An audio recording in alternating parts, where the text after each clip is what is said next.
Subscribe to our YouTube channel and press the bell icon to get the latest updates. मंच पर विराजमान गुजरात के राज्यपाल श्री आचार्य देवव्रत जी, मुख्यमंत्री श्री विजय रूपाणी जी, केंद्रीय मंत्रिपरिषद के मेरे सहयोगी श्री प्रहलाद पटेल जी, लोकसभा में मेरे साथी सांसद श्री सी.आर. पाटिल जी, अहमदाबाद के नवनिर्वाचित मेयर श्रीमान किरीट भाई, साबरमती ट्रस्ट के ट्रस्टी श्री कार्तिकेय सारा भाई और साबरमती आश्रम को समर्पित जिनका जीवन है, ऐसे आदरणीय अमृत मोदी जी, देश भर से हमारे साथ जुड़े हुए सभी महानुभाव, देवियों और सज्जनों और मेरे युवा साथियों, आज जब मैं सुबह दिल्ली से निकला तो बहुत ही अद्भुत संयोग हुआ। अमृत महोत्सव के प्रारंभ होने से पहले आज देश की राजधानी में अमृत वर्षा भी हुई और वरुण देव ने आशीर्वाद भी दिया। ये हम सभी का सौभाग्य है कि हम आजाद भारत के इस ऐतिहासिक कालखंड के साक्षी बन रहे हैं। आज दांडी यात्रा की वर्षगांठ पर हम बापू की इस कर्मस्थली पर इतिहास बनते भी देख रहे हैं और इतिहास का हिस्सा भी बन रहे हैं।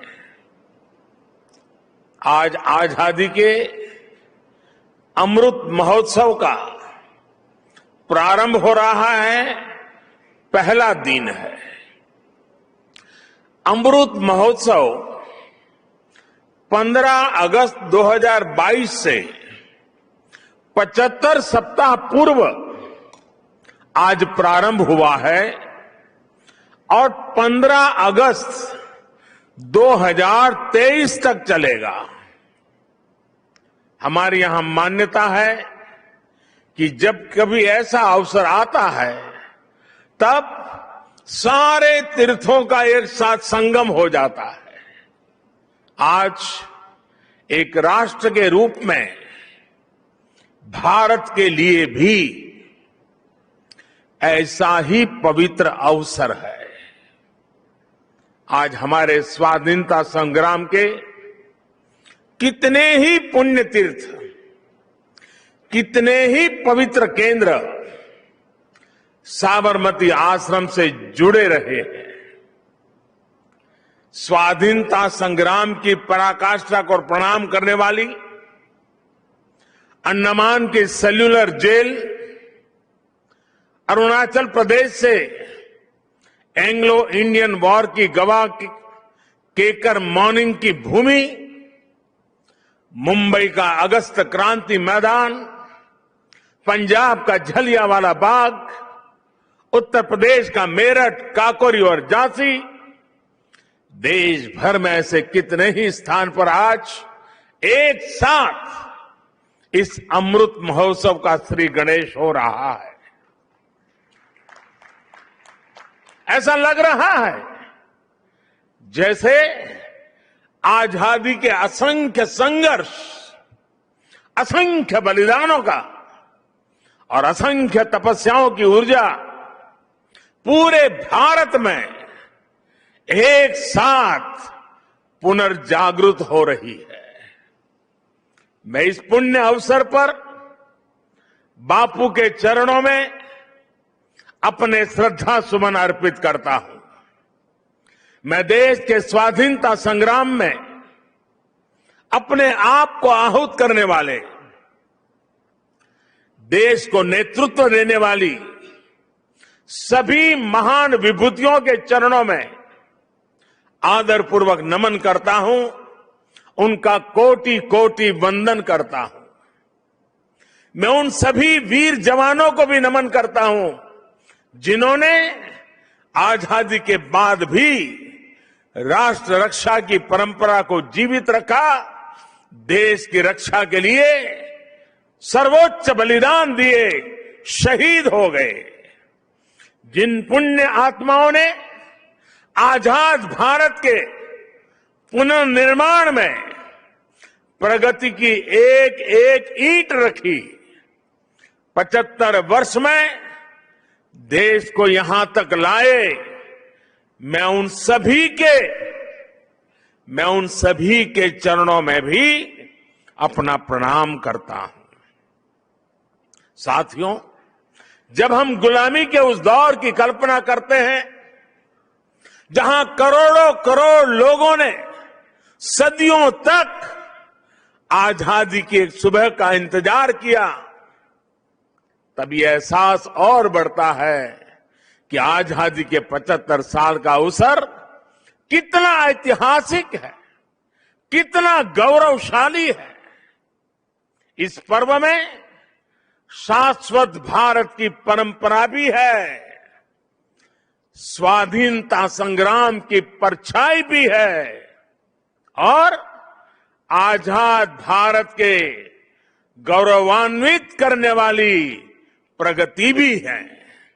इसलिए अभी आपके सामने जो प्रेजेंटेशन रखा गया, उसमें अमृत महोत्सव के 5 स्तंभों पर विशेष जोर दिया गया है। Freedom struggle, ideas at 75, achievements at 75, actions at 75 और रिजॉल्व्स एट 75। ये पांचों स्तंभ आजादी की लड़ाई के साथ साथ आजाद भारत के सपनों और कर्तव्यों को देश के सामने रखकर आगे बढ़ने की प्रेरणा देंगे। इन्हीं संदेशों के आधार पर आज अमृत महोत्सव की वेबसाइट के साथ चरखा अभियान और आत्मनिर्भर इंक्यूबेटर को भी लॉन्च किया गया है। भाइयों और बहनों, इतिहास साक्षी है कि किसी राष्ट्र का गौरव तभी जागृत रहता है जब वो अपने स्वाभिमान और बलिदान की परंपराओं को अगली पीढ़ी को भी सिखाता है, संस्कारित करता है, उन्हें इसके लिए निरंतर प्रेरित करता है। किसी राष्ट्र का भविष्य तभी उज्जवल होता है जब वो अपने अतीत के अनुभवों और विरासत के गर्व से पल पल जुड़ा रहता है। फिर भारत के पास तो गर्व करने के लिए अथाह भंडार है, समृद्ध इतिहास है, चेतनामय सांस्कृतिक विरासत है। इसलिए आजादी के 75 साल का यह अवसर एक अमृत की तरह वर्तमान पीढ़ी को प्राप्त होगा। एक ऐसा अमृत जो हमें प्रतिपल देश के लिए जीने, देश के लिए कुछ करने के लिए प्रेरित करेगा। साथियों, हमारे यहां वेदों में एक वाक्य है, मृत्यो मुक्षीय मामृताम, अर्थात हम दुख, कष्ट, क्लेश और विनाश से निकलकर अमृत की तरफ बढ़ें, अमरता की ओर बढ़ें। यही संकल्प आजादी के इस अमृत महोत्सव का भी है। आजादी का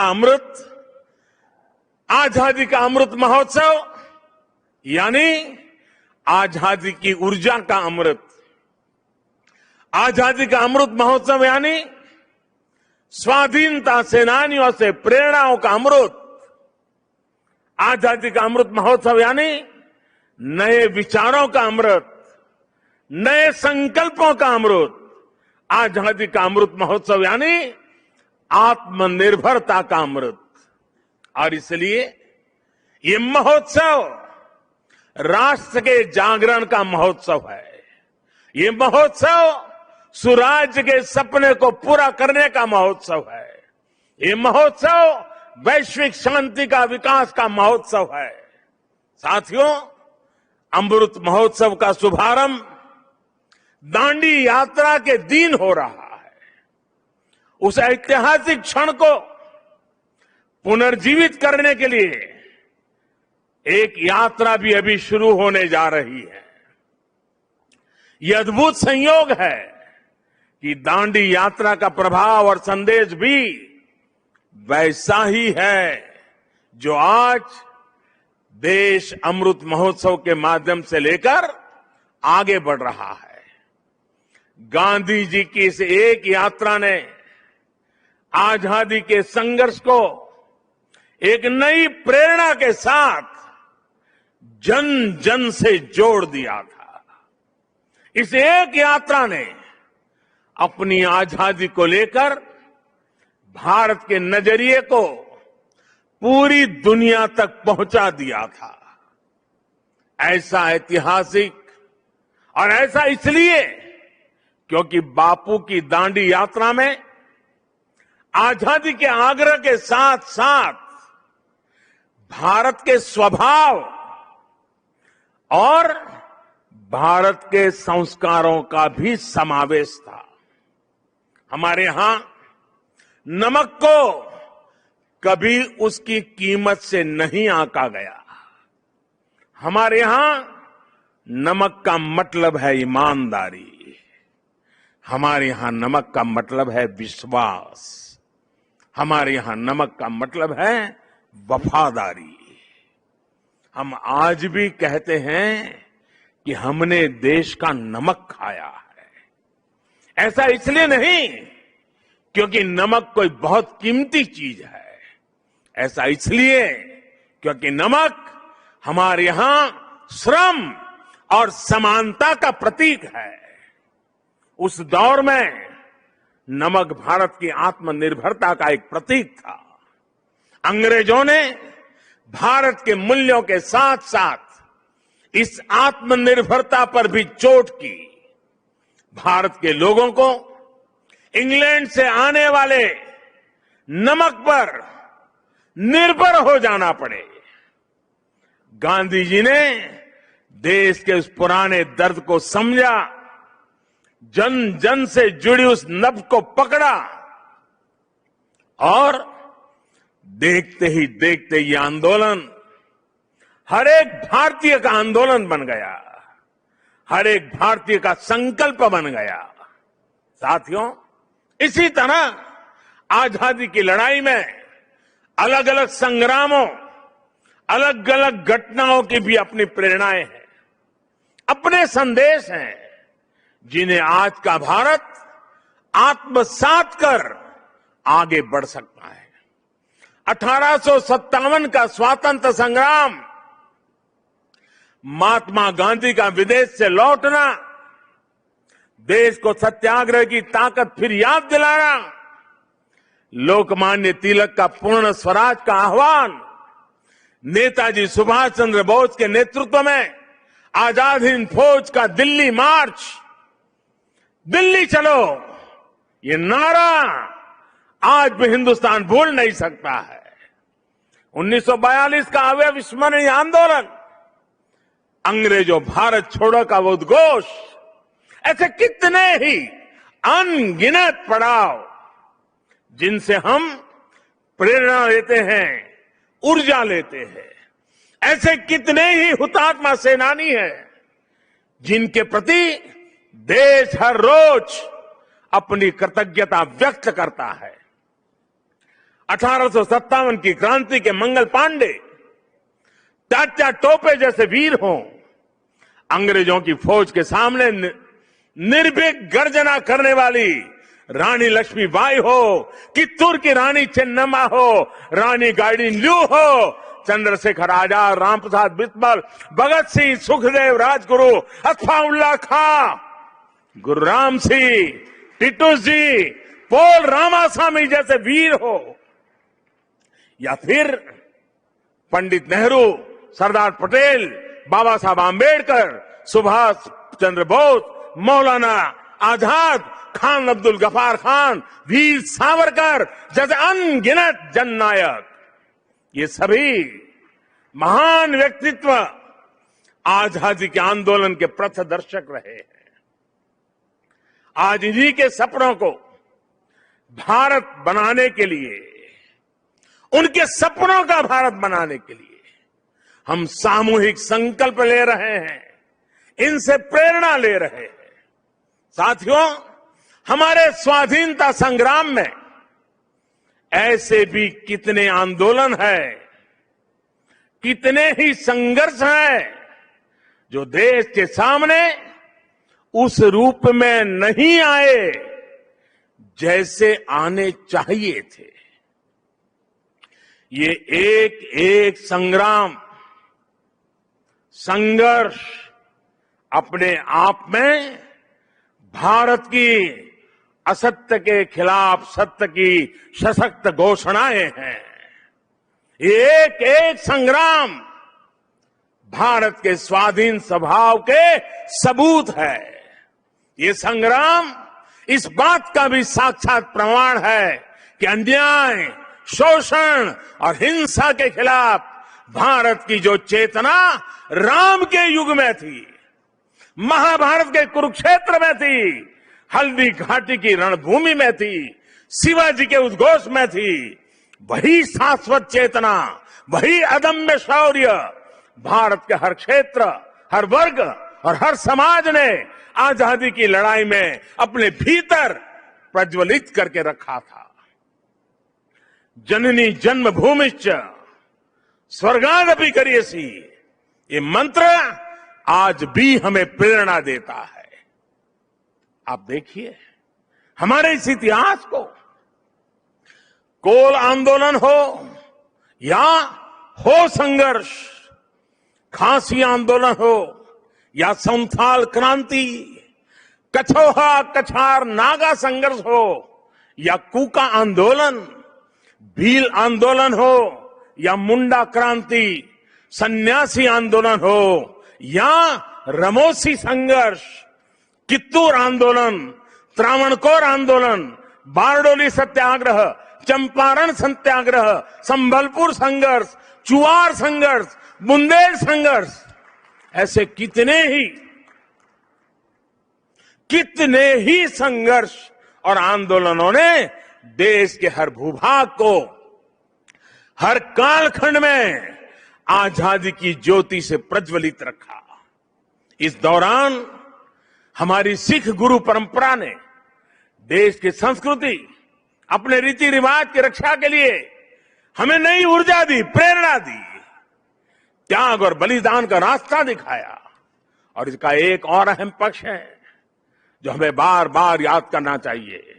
साथियों, आजादी के आंदोलन की इस ज्योति को निरंतर जागृत करने का काम पूरब, पश्चिम, उत्तर, दक्षिण, हर दिशा में, हर क्षेत्र में हमारे संतों ने, महंतों ने, आचार्यों ने, भगवतों ने निरंतर किया था। एक प्रकार से भक्ति आंदोलन ने राष्ट्रव्यापी स्वाधीनता आंदोलन की पीठिका तैयार की थी। पूर्व में चैतन्य महाप्रभु, रामकृष्ण परमहंस, श्रीमद शंकर देव जैसे संतों के विचारों ने समाज को दिशा दी, अपने लक्ष्य पर केंद्रित रखा। पश्चिम में मीराबाई, एकनाथ, तुकाराम, रामदास, नरसिंह मेहता हुए। उत्तर में संत रामानंद, कबीरदास, गोस्वामी तुलसीदास, सूरदास, गुरु नानक देव, संत रविदास। दक्षिण में माधवाचार्य, निम्बाकारचार्य, वल्लभाचार्य, रामानुजाचार्य हुए। भक्ति काल के इसी खंड में मलिक मोहम्मद जायसी, रसखान, सूरदास, केशवदास, विद्यापति जैसे महानुभावों ने अपनी रचनाओं से समाज को अपनी कमियां सुधारने के लिए प्रेरित किया। ऐसे अनेकों व्यक्तित्वों के कारण यह आंदोलन क्षेत्र की सीमा से बाहर निकल करके पूरे भारत के जन जन को अपने आप में समेट लिया। आजादी के असंख्य आंदोलनों में ऐसे कितने ही सेनानी, संत आत्माएं, ऐसे अनेक वीर बलिदानी हैं जिनकी एक एक गाथा अपने आप में इतिहास का एक एक स्वर्णिम अध्याय है। हमें इन महानायकों, महानायिकाओं, उनका जीवन इतिहास भी देश के सामने पहुंचाना है।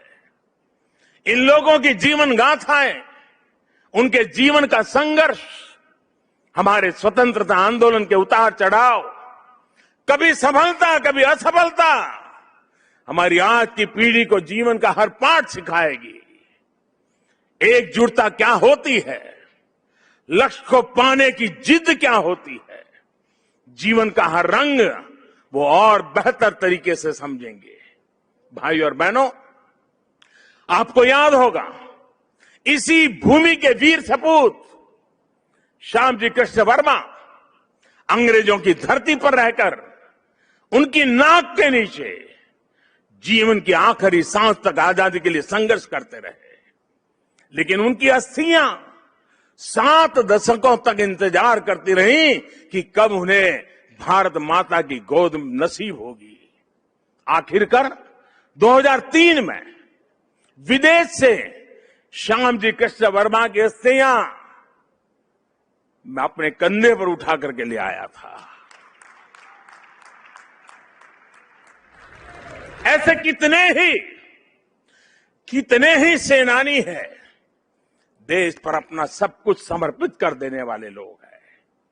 देश के कोने कोने से कितने ही दलित, आदिवासी, महिलाएं और युवा हैं जिन्होंने असंख्य तप और त्याग किए।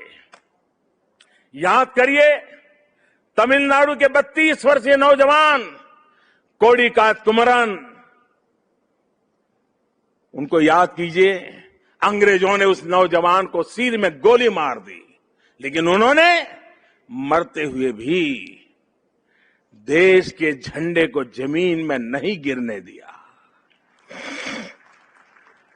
तमिलनाडु में उनके नाम से ही कोडिकात शब्द जुड़ गया, जिसका अर्थ है झंडे को बचाने वाला।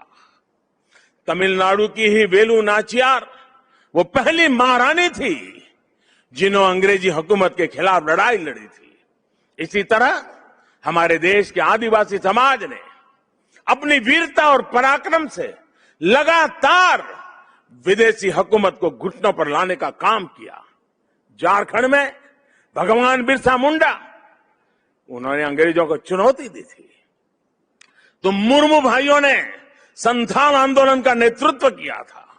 ओडिशा के चक्रा बिसोई ने लड़ाई छेड़ी तो लक्ष्मण नायक ने गांधीवादी तरीकों से चेतना फैलाई। आंध्र प्रदेश में मन्यम बिरुडी यानी जंगलों के हीरो अल्लूरी सीराराम राजू ने रंपा आंदोलन का बिगुल फूका था। पासलथा खुंगचेरा ने मिजोरम की पहाड़ियों में अंग्रेजों से लोहा लिया था। ऐसे ही गोमधर, कंवर, लसित बोरफुकन और सीरत सिंह जैसे असम और पूर्वोत्तर के अनेकों स्वाधीनता सेनानी थे जिन्होंने देश की आजादी में योगदान दिया है। यहां गुजरात में बड़ौदा के पास जांबुगाड़ा जाने के रास्ते पर हमारे नायका कौम के आदिवासियों को बलिदान कैसे भूल सकते हैं। मानगढ़ में गोविंद गुरु के नेतृत्व में सैकड़ों आदिवासियों का नरसंहार हुआ। उन्होंने लड़ाई लड़ी। देश इनके बलिदान को हमेशा याद रखेगा। साथियों, मां भारती के ऐसे ही वीर सपूतों का इतिहास देश के कोने कोने में, गांव गांव में है। देश इतिहास के इस गौरव को सहेजने के लिए पिछले 6 सालों से सजग प्रयास कर रहा है। हर राज्य, हर क्षेत्र में इस दिशा में प्रयास किया जा रहा है। दांडी यात्रा से जुड़े स्थल का पुनरुद्धार देश ने 2 साल पहले ही पूरा किया था। मुझे खुद इस अवसर पर दांडी जाने का सौभाग्य मिला था। अंडमान में जहां नेताजी सुभाष बोस ने देश की पहली आजाद सरकार बनाकर तिरंगा फहराया था, देश ने उस विस्मृत इतिहास को भी भव्य आकार दिया है। अंडमान निकोबार के द्वीपों को स्वतंत्रता संग्राम के नामों पर रखा गया है। आजाद हिंद सरकार के 75 साल पूरे होने पर लाल किले पर भी आयोजन किया गया, तिरंगा फहराया गया और नेताजी सुभाष बाबू को श्रद्धांजलि दी गई। गुजरात में सरदार वल्लभ भाई पटेल की विश्व की सबसे ऊंची प्रतिमा उनके अमर गौरव को पूरी दुनिया तक पहुंचा रही है। जलियांवाला बाग में स्मारक हो या फिर पाइका आंदोलन की स्मृति में स्मारक, सभी पर काम हुआ। बाबा साहब आंबेडकर से जुड़े जो 7 दशकों से भूले बिसरे पड़े थे, उनका भी विकास देश ने पंचतीर्थ के रूप में किया है। इन सबके साथ ही देश ने आदिवासी स्वाधीनता सेनानियों के इतिहास को देश तक पहुंचाने के लिए, आने वाली पीढ़ियों के लिए पहुंचाने के लिए हमारे आदिवासियों के संघर्ष की कथाओं को जोड़ता हुआ देश में म्यूजियम बनाने का एक प्रयास शुरू किया है। साथियों, आजादी के आंदोलन के इतिहास की तरह ही आजादी के बाद के 75 वर्ष की यात्रा सामान्य भारतीयों के परिश्रम, इनोवेशन, उद्यमशीलता का प्रतिबिंब है। हम भारतीय चाहे देश में रहे हो या फिर विदेश में, हमने अपनी मेहनत से खुद को साबित किया है। हमें गर्व है हमारे संविधान पर, हमें गर्व है हमारी लोकतांत्रिक परंपराओं पर। लोकतंत्र की जननी भारत आज भी लोकतंत्र को मजबूती देते हुए आगे बढ़ रहा है। ज्ञान विज्ञान से समृद्ध भारत आज मंगल से लेकर चंद्रमा तक अपनी छाप छोड़ रहा है। आज भारत की सेना का सामर्थ्य अपार है, तो आर्थिक रूप से भी हम तेजी से आगे बढ़ रहे हैं। आज भारत का स्टार्टअप इकोसिस्टम दुनिया में आकर्षण का केंद्र बना है, चर्चा का विषय है। आज दुनिया के हर मंच पर भारत की क्षमता और भारत की प्रतिभा की गुंज है। आज भारत अभाव के अंधकार से बाहर निकलकर 130 करोड़ से अधिक आकांक्षाओं की पूर्ति के लिए आगे बढ़ रहा है। साथियों, ये भी हम सभी का सौभाग्य है।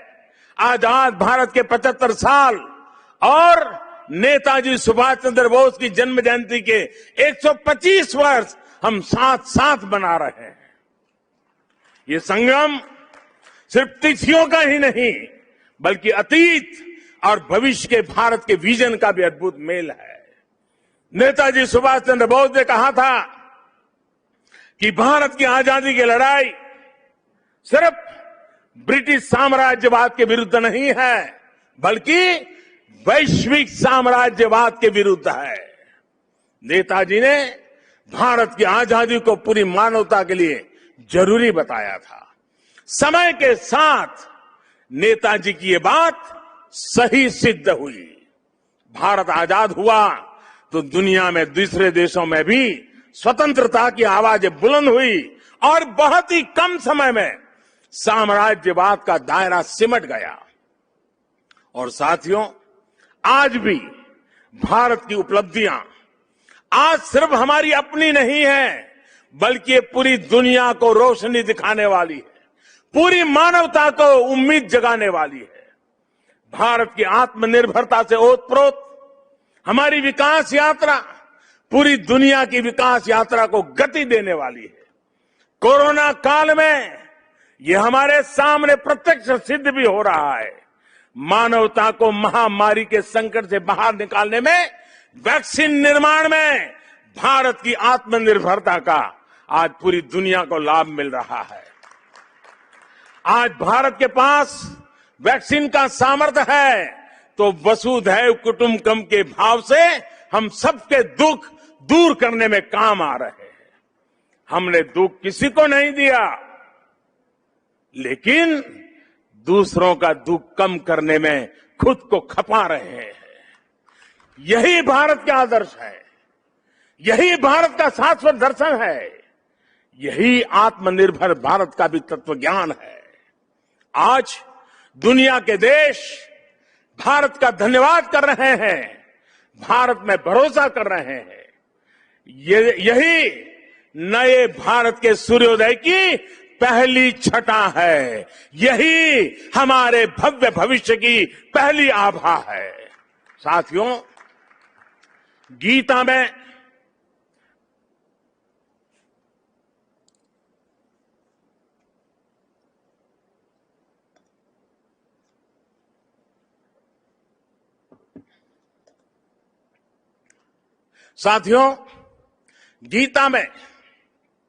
भगवान श्री कृष्ण ने कहा है, सम दुख सुखम धीरम सह, सम दुख सुखम धीरम सह अमृतत्वाय कल्पते।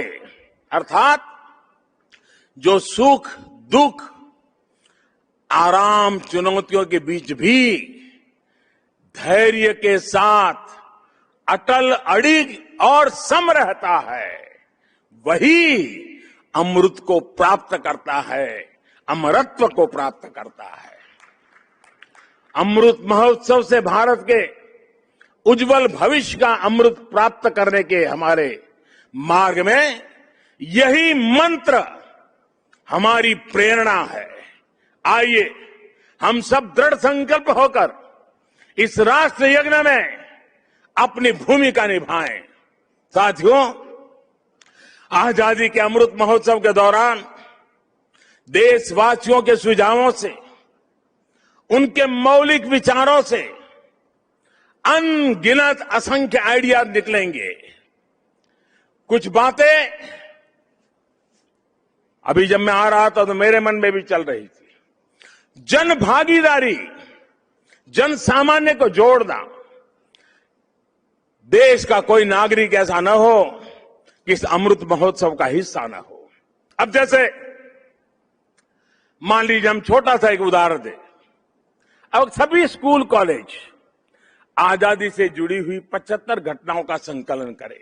हर स्कूल तय करे कि हमारी स्कूल आजादी के 75 घटनाओं का संकलन करेगी। 75 ग्रुप बनाए, उन घटनाओं पर वो 75 विद्यार्थी, 75 ग्रुप, जिसमें 800, 1000, 2000 विद्यार्थी हो सकते हैं। एक स्कूल ये कर सकता है। छोटे छोटे हमारे शिशु मंदिर के बच्चे होते हैं, बाल मंदिर के बच्चे होते हैं। आजादी के आंदोलन से जुड़े 75 महापुरुषों की सूची बनाए, उनकी वेशभूषा करें, उनके एक एक वाक्य को बोले, उसका कंपटीशन हो। स्कूल में भारत के नक्शे पर आजादी से जुड़े 75 स्थान चिन्हित किए जाए। बच्चों को बताया जाए, बताओ भाई बारडोली कहां आया, चंपारण कहां आया। लॉ कॉलेज के छात्र छात्राएं ऐसी 75 घटनाएं खोजे, और मैं हर कॉलेज से आग्रह करूंगा, हर लॉ स्कूल से आग्रह करूंगा, 75 घटनाएं खोजे जिसमें आजादी की लड़ाई जब चल रही थी तब कानूनी जंग कैसे चला, कानूनी लड़ाई कैसे चली, कौन लोग थे कानूनी लड़ाई लड़ रहे थे, आजादी के वीरों को बचाने के लिए कैसे कैसे प्रयास हुए, अंग्रेज सल्तनत के जुडिशरी का क्या रवैया था। सारी बातें हम लिख सकते हैं। जिनका इंटरेस्ट नाटक में है वो नाटक लिखे, फाइनेंस के विद्यार्थी उन घटनाओं पर पेंटिंग बनाए, जिसका मन करे कि वो गीत लिखे वो कविताएं लिखे। ये सब शुरू में हस्तलिखित हो, बाद में इसको डिजिटल स्वरूप भी दिया जाए। और मैं चाहूंगा कुछ ऐसा कि हर स्कूल कॉलेज का ये प्रयास उस स्कूल कॉलेज की धरोहर बन जाए, और कोशिश हो कि ये काम इसी 15 अगस्त से पहले पूरा कर लिया जाए। अब देखिए पूरी तरह वैचारिक अधिष्ठान तैयार हो जाएगा। बाद में इसे जिला व्यापी, राज्यव्यापी, देशव्यापी स्पर्धाएं भी आयोजित हो सकती है। हमारे युवा, हमारे स्कॉलर्स ये जिम्मेदारी उठाएं कि वो हमारे स्वाधीनता सेनानियों के इतिहास लेखन में देश के प्रयासों को पूरा करेंगे। आजादी के आंदोलन में और उसके बाद हमारे समाज की जो उपलब्धियां रही है उन्हें दुनिया के सामने और प्रखरता से लाएंगे। मैं कला, साहित्य, नाट्य जगत, फिल्म जगत और डिजिटल एंटरटेनमेंट से जुड़े लोगों से भी आग्रह करूंगा। कितनी अद्वितीय कहानियां हमारे अतीत में बिखरी पड़ी है, इन्हें तलाशिए, इन्हें जीवंत कीजिए, आने वाली पीढ़ी के लिए तैयार कीजिए। अतीत से सीखकर भविष्य के निर्माण की जिम्मेदारी हमारे युवाओं को ही उठानी है। साइंस हो, टेक्नोलॉजी हो, मेडिकल हो, पॉलिटिक्स हो, आर्ट हो, कल्चर हो, आप जिस भी फील्ड में हैं, अपनी फील्ड का कल, आने वाला कल बेहतर कैसे हो, इसके लिए प्रयास किया जाए। मुझे विश्वास है कि 130 करोड़ देशवासी आजादी के इस अमृत महोत्सव से जब जुड़ेंगे, लाखों स्वाधीनता सेनानियों से प्रेरणा लेंगे, तो भारत बड़े से बड़े लक्ष्यों को पूरा करके रहेगा। अगर हम देश के लिए, समाज के लिए हर हिंदुस्तानी अगर एक कदम चलता है तो देश 130 करोड़ कदम आगे बढ़ जाता है। भारत एक बार फिर आत्मनिर्भर बनेगा, विश्व को नई दिशा दिखा देगा। इन्हीं शुभकामनाओं के साथ आज जो दांडी यात्रा के लिए चल रहे हैं, एक प्रकार से बड़े तामझाम के बिना